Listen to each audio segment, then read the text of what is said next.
It's a great hobby. We camp, spend the night, we laugh during the night, sing songs, a lot of the old traditional songs, and trying to teach the public a little bit of our history that's not actually in the history books or could be miscued. So that's what we try to do, is just put the bugs in people's heads, you know, like really look at the history, because history does repeat itself, and that's something we would like to prevent. And it's such a big bullet, this did a lot of damage. If it hit any bone in your body, it would shatter that bone. And even today, it did so much damage to the bones, even today they would have to amputate your arm or leg. The good news is today you'd stand a better chance of surviving because they didn't understand bacteria and infection back then. So most of the guys who had limbs amputated would get sick and frequently die. Yeah, get all sorts of infections because they didn't know about anesthetics, they didn't know about bacteria back then. They didn't have penicillin for the Second World War. Right. Like the rings on this jag were lubricating the bullet and kind of the barrel.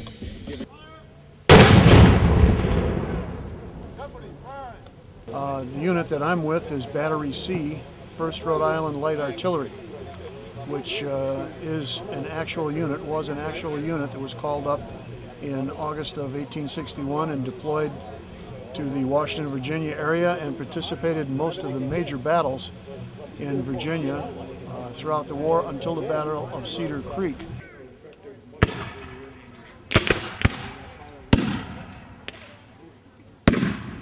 And what we're doing here today is showing what tent life, what camp life was like for the battery. We have a 12-pound mountain howitzer, and we also have a 10-pound Parrott rifle. That's capital P for Mr. Parrott, who designed it. And that was a rifled barrel, which made it very, very accurate out to 5,000 yards. And we fire both of these pieces in demonstrations and encampments like this.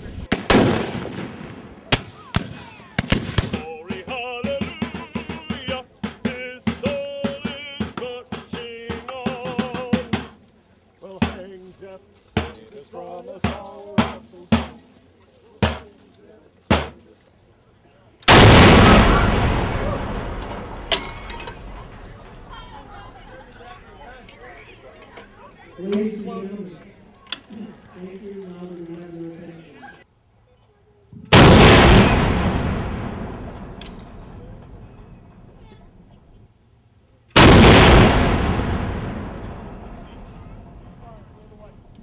Comrades, ready.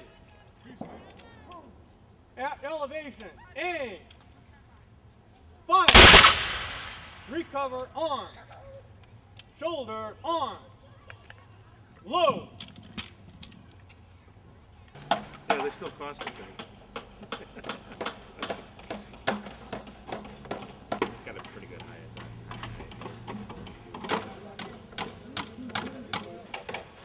Yeah, 8 by 34 for the county.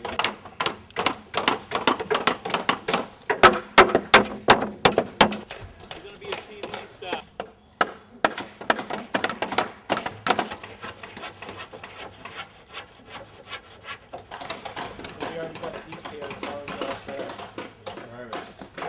A constantly changing panorama as we go from a couple of single shells to a double shells to 3 shells and back to a single shell, in order to keep the sky constantly changing. And not only will it change in configuration as far as the number of shells, but it will change in colors and in styles of shells.